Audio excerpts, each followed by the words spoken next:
Hi, my name is Mike Beehler. Thanks for joining me today. I'm running for United States Congress in the 3rd Congressional District. I want to tell you a little bit about who I am and why I'm running, and then I'm going to answer a couple of questions for you as well about the things that I believe passionately. I'll start by saying that I am an engineer. I worked in engineering for 40 years of my life.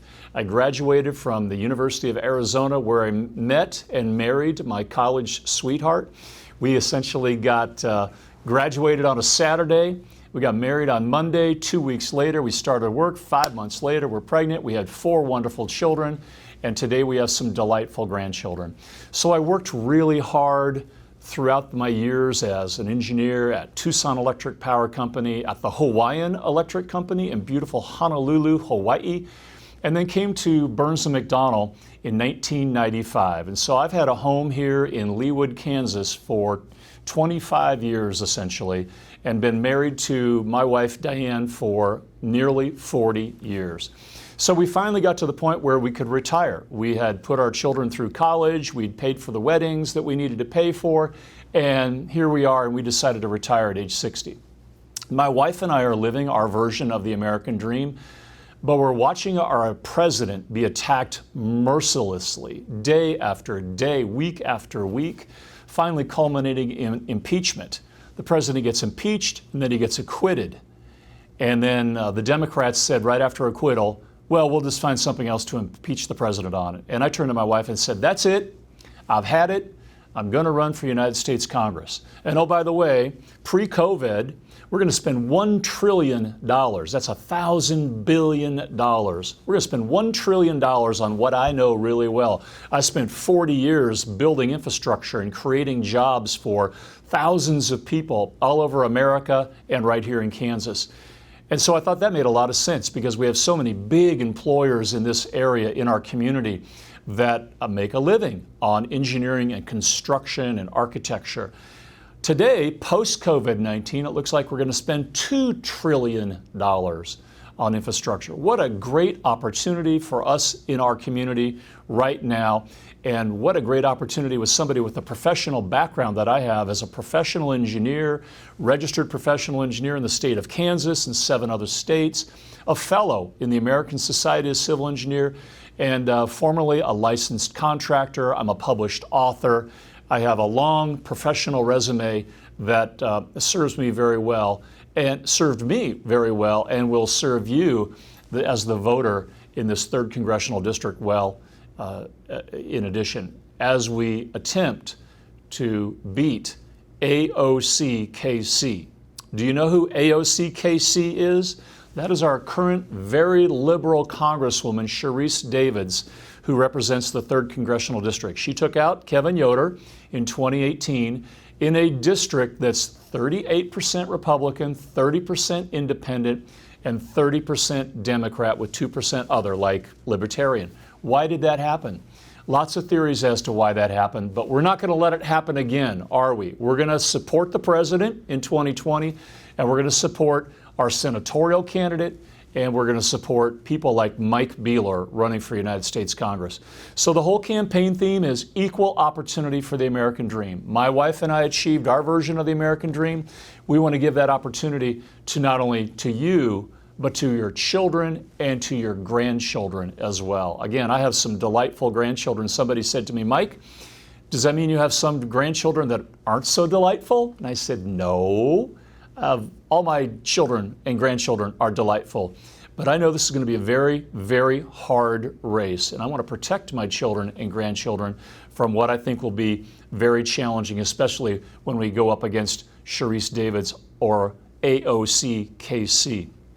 So, equal opportunity for the American dream, what does that mean? That means we're going to invest in infrastructure, $2 trillion. That means we're going to invest in innovation and then include everybody.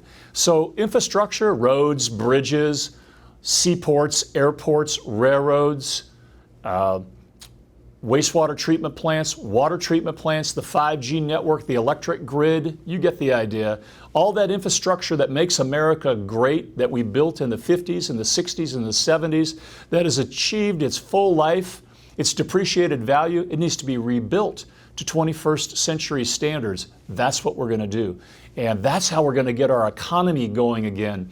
Post-COVID-19, 300,000 Kansans are out of work and 40 million Americans are out of work.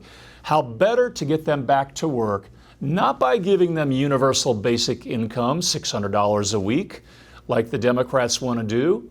No, we're going to give them a job to build assets, to build things that have lasting value. That's what Republicans do. That's what people with common sense do. That's what the independents are going to embrace when we get into the general election. That's common sense, and that's what we need to do. So we're going to build that infrastructure, being led by your congressman who has 40 years of technical and business experience and expertise in that very thing. What a great time for such a time as this. And then we're going to innovate. Yes, we're going to build 21st century technology into our roads and into our infrastructure. It's called the infrastructure ecosystem. I just wrote a paper about that. You can read a lot of my papers when you go to my website at electmikebeehler.com. I am a prolific writer. I write all of my original stuff. It's right out of my heart and my head through my pen, and available for you to read and understand the experience that I have in this to bring to bear to benefit our community and to our children and our grandchildren. So innovation, one of the things that people have said, Mike, what's the first thing you're going to do when you get to Congress? Well, I don't want to be presumptive that I'm going to get there, and I don't want to be presumptive about what a freshman congressman can do. But one of the first things that I would do when we go to fund through not raised taxes, I'm not going to raise your taxes. I pledge to you that I will not raise taxes, but we're going to use public-private partnerships to fund this infrastructure spend, domestic public-private partnerships, I might add. We're not going to let the Chinese invest in American infrastructure, critical infrastructure, by the way. And we're going to invest in that, and then we're going to take 1/10 of 1% of that. So if you have $1 billion project, 1/10 of 1% is $1 million. And whoever wins that federal project will take 1/10 of 1% and invest it into our schools, into science, technology, engineering, the arts, and math, also known as STEAM. And we're going to double down on our STEAM investment so that our young people, our middle schoolers, our high schoolers can get a great education in schools that are already really good with wonderful teachers and administrators. But we're going to take that quasi-private investment and put it into STEAM to give them the tools they need. And then, my friends, we're going to give them the vision of the future.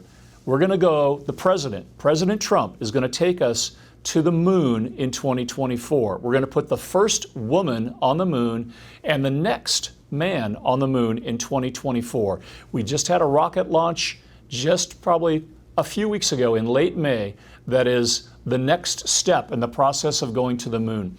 That's going to be a vision for our young people. We're going to give them a vision of shooting for the stars and hitting the moon, literally and figuratively. And with that vision and with these tools, and if they decide to do the hard work of taking algebra, of taking chemistry, of being in the marching band, of taking the arts class, if they decide to do that hard work, then they will benefit like we have in achieving the American dream. Not my American dream, not your American dream, their version of the American dream. So we're going to have infrastructure that's going to fund it today. We're going to have innovation for tomorrow to be competitive in the world marketplace against the Chinese. I will add that the Chinese will be our world competitor. They have the stated goal of being the world economic and military power by 2049. Your little grandchildren right now are going to be speaking Chinese unless we compete today. And you and I can help them prepare for that by putting that investment into science, technology, engineering, the arts, and math, and giving them the vision for the future. And oh, by the way, we're going to include everyone. I don't care what your background is, what your lifestyle choice is, what your socioeconomics are, what your demographic background is. Everybody gets an equal opportunity for the American dream. Hey, if we have a student that's studying from India at K-State or KU, and they're studying electrical engineering, and they want to get a job here in the H-1B program, At 3% unemployment, when we make America great again, and get back to 3% unemployment, we'd love to have you, because we want your creative intellect and we want your ability to compete in the world marketplace. But I'm sorry, post-COVID-19, at 15% unemployment, we cannot have foreign students take American jobs. At 3%, please come join us and become an American citizen on a legal path to citizenship. We need you to be competitive in the world. But at 15% unemployment, no, those jobs are for Americans first. American men and women that go to American universities and will get a job here in America first. So, if you're from India or Pakistan or another foreign country, stop voting for liberals. Tell your friends to stop voting for liberals. Stop voting for worn-out Republicans in name only, and vote for conservative, constitutional Republicans that understand business. Put them in place and watch us make America great again, and rebuild this economy back to where it was. And then we'll have equal opportunity for, the people that come from foreign countries to our universities and decide they want to stay, perhaps like your ancestors did, decide they want to stay in this country and contribute as a English-speaking assimilated citizen that comes through an illegal process. We'll find ways for that once we get our economy back running. So I think I would add to you that I'm 100% pro-life. I've been a 25-year member of Kansans for Life and have been endorsed by Kansans for Life. Thank you, Kansans for Life, for that endorsement.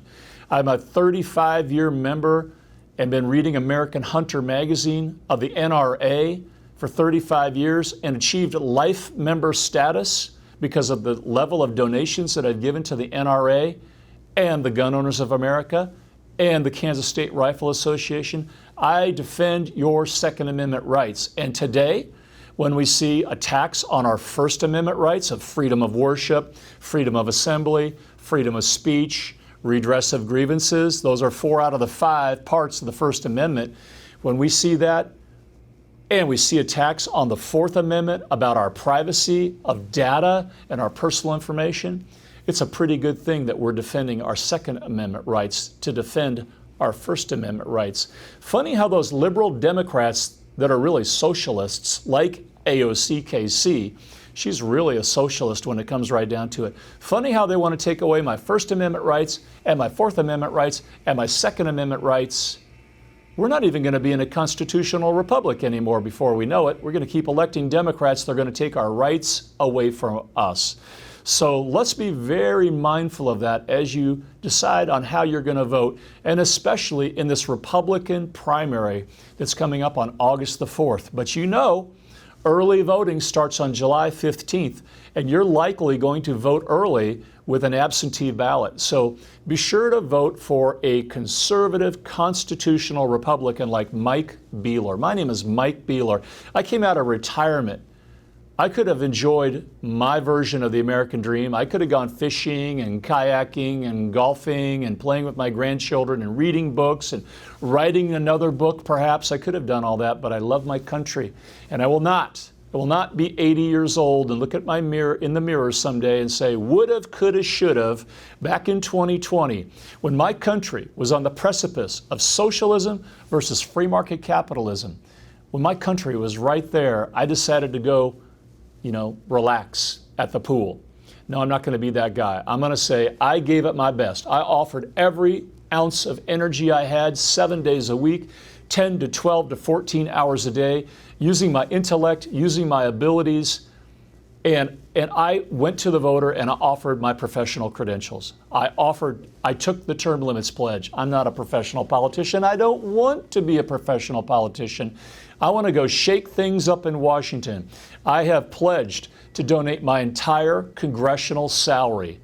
My wife said, what are we going to do? I said, we're going to donate my entire congressional salary to local charities and to the science, technology, engineering, the arts, and math that I believe so fundamentally will help create a future for our children and our grandchildren. So That's who I am. That's why I'm running. I offer my credentials. I offer my life to you. I will be an outstanding congressman for you. I will represent you with honesty and integrity and truth and authenticity. And I ask you for your vote today. My name is Mike Beehler. I've got a great website, electmikebeehler.com, and I would be so proud to serve you. Thank you so much, and God bless you, and may God bless our efforts.